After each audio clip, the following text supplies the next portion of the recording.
Որևէ անսպասելի բան չունենք, ամեն ինչ ընթանում է իր հունով, ինչպես որ գիտենք ի սկզբանե, 2 ամսով երկարացվեց կալանքը, սահմանափակվեց բնականաբար տեսակցությունները, միայն ուրախալի բան ունեմ ասելու, որի միջնորդությունը քրոջ երեխաներին տեսակցելու մասով բավարարվեց։ Միայն քրոջ երեխաները կարողանան այցելել։ Դե, որոշում, գիտեք, չեմ ստացել որոշումը, ընդհանրապես հրապարակվեց, որոշումը 2-3 ժամվա մեջ պատրաստ կլինի, վերցնենք, կարդանք, տեսնենք ու չեն գրել։ Իսկ պլանագիր հետ կապված պարզվեց։ Տեսեք, իրականում այս վարույթին, կալանքի երկարացման վարույթին դա չվերաբերվող հարց էր, բայց այնուամենայնիվ որ խոստացել էի կհարցնեմ, քննիչին հարցրեցի եւ ստացա նաեւ համաձայնություն, որ հայտնեմ այդ մասին։ Քննիչը կատեգորիկ երկեց, ասես նման բան չկա,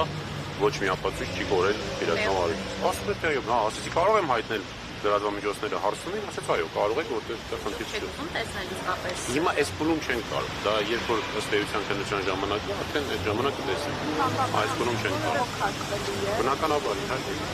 Բայց իրենք որոշումը ստանան։ Հա, դեպքի ստանանք, որ իմանանք ինչ են գրել, որ իմանանք ինչը բողոքակ են գել։ Անբավարար, իսկ ձեր կարծիքով, քանի որ նշում եք, որ որևէ հիմք չկա նրան կալանքի տակ պահելու, սրանով ինչ հարց է։